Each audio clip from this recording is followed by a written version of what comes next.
Dude, talk a little about it then. You guys started hitting the road. You there, right, man? So there was this constant tension, like a huge band that can go anywhere. And you have to, my brother, you got to hold your own, like the pressure is on. It's constantly in your hands, right? Constantly intense. F, F, F, F, F, F, F, F, F, F, F, F, F. Talk a little, man. How was that time with Esperanza? What did you guys do? Where did you guys go? You recorded the albums too. Curiosities, let's try to wrap up this cycle of hope. So I'm going to go back there. For the Berklee graduation, when you met Elian Elias. Dude. With Esperanza, that was it for us, right? Well, going back to Berklee here, we were already playing a lot there. Not just at the barbecue place I mentioned, but we did other performances. My graduation performance, right? What's it called? The recital. It was with her, right? It was with her. So we were already playing together. And then with her band, we started to travel to the whole world like that. There were many trips. And you mentioned this issue of the level, but did you always feel it was a friendly environment in there? In the sense that it's totally fine to make mistakes. We're good with that. With that, did you think the pressure level there was high? Esperanza always told me not to mix friendship with music. Interesting, man. She always made it very clear that friendship wasn't what kept me in the band. Did you understand? She used to say that to me. And what did that mean? That meant that if you make even a small mistake, the pressure just keeps increasing. It just keeps increasing, right? She loves to keep the musicians under pressure. So, yeah. Of course there was friendship, especially because I don't think we even talked about this, but Esperanza and I lived in the same house back in New York. She invited me to not only join her band, but also to live with her. Because when I finished at Berklee, I went back to Wisconsin temporarily, where I lived before going to Berklee. And I barely got there, and she called me and invited me to join her band. So I said, "Hey, Esperanza, where am I going to live?"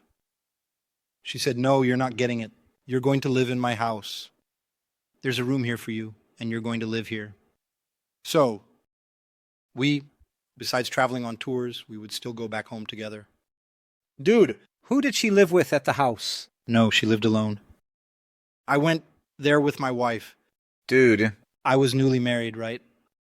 American wife, whom I divorced 10 years later. But I went. It was me, my ex-wife, and Esperanza sharing the house. Got it. And was there always a good vibe there? Yeah, most of the time. Because living together is complicated. Living together is complicated, man. It wears you down, you know? Imagine, working and living with someone is tough.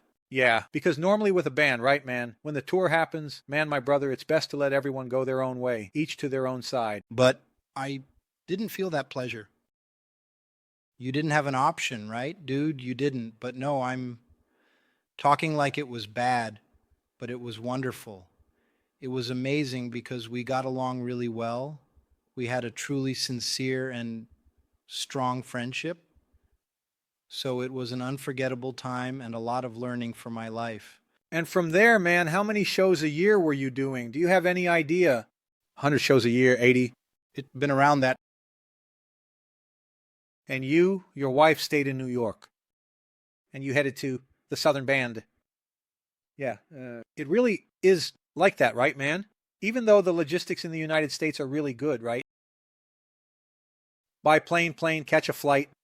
Because here in Brazil, the logistics are complicated. Sometimes when you play in the Northeast, it's a logistics thing that takes more than a day, a lot of times.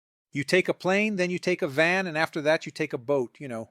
Yeah, no, but there are places in the United States that are like that too. Right. Because we did shows in Alaska, to Missouri, from California to Maine. Like with Hope, I traveled. I recently did some research there. I traveled to 46 of the 50 American states. So I really got to know the whole United States with her. And with Elian Elias too and other artists, but with her mainly in several countries, right, of the world. And what would you say to wrap up about this topic of hope? Spawn, you who got to record all her albums, did you participate during that time? I participated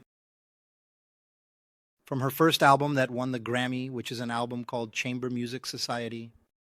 I recorded in the studio. It was just me, Esperanza, and Milton Nascimento.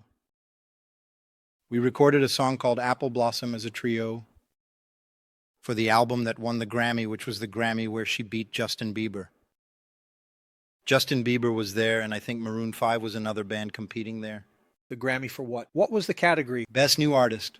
What Is It Like? Best New Artist. Dude, It was the first jazz album in history to win that award. Never had a jazz album been awarded in that category. Man, you got a nice little stamp there, huh? Okay, now, sometimes people have that, you see it in their bio, right? Yeah. Nominated for a Latin Grammy. Tom won a Latin Grammy. I'm not dismissing those, obviously, right? Those are already big things, but man, you still won one with her. There, an international Grammy, right, man? This is the first album. It was this game. Then the second one was the Radio Music Society. Her idea was to make a double album first. Then, in the middle of the process, she decided to release 2 separate albums. She had repertoire ready for the second one. Yeah, it was already there.